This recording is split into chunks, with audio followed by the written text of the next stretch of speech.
tų šansų? Taigi aš nesutinku, kad ta karjera nuslūgsta. Viskas priklauso nuo pačio muzikanto, nuo jo charakterio savybių. Ir aš nežinau, galbūt vienintelis Aivaras Stepukonis, kuris iš tikrųjų prapuolė po Eurovizijos. Visiems kitiems, man atrodo, Eurovizija buvo tik į naudą.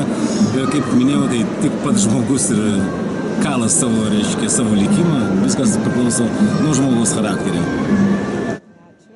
O ką šiemet siūsime į Euroviziją vis dėlto? Šiemet aš nežinau. Ar Aistė, ar Rūta, ar Donata? Nu, tai jūs manęs klausėte, aš nežinau. Aš manau, kad vieną iš tų trijų mes turėtumėm siūsti.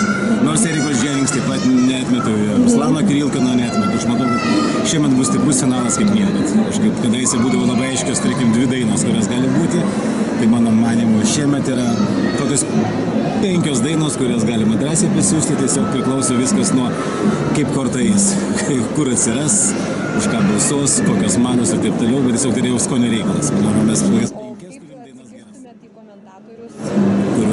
Kad tai nesažininga, kad tai kažkas nesvaru ir taip toliau balsavimai, taip.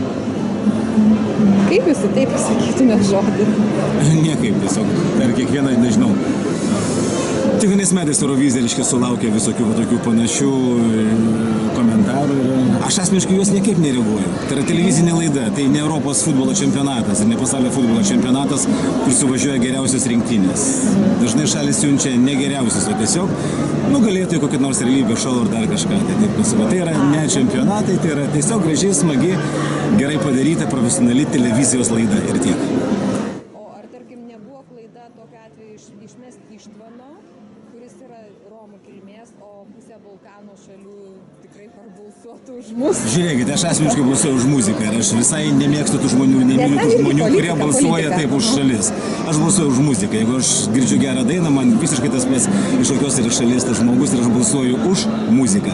Dėl to aš palaikau visus, kurie balsuoja už muziką, o tie, kurie balsuoja už šalis, už kaimynus, aš jų nepalaikau ir man vienodai, ką jie galvoja ir už ką jie balsuoja. Aišku. Gerai, viskas.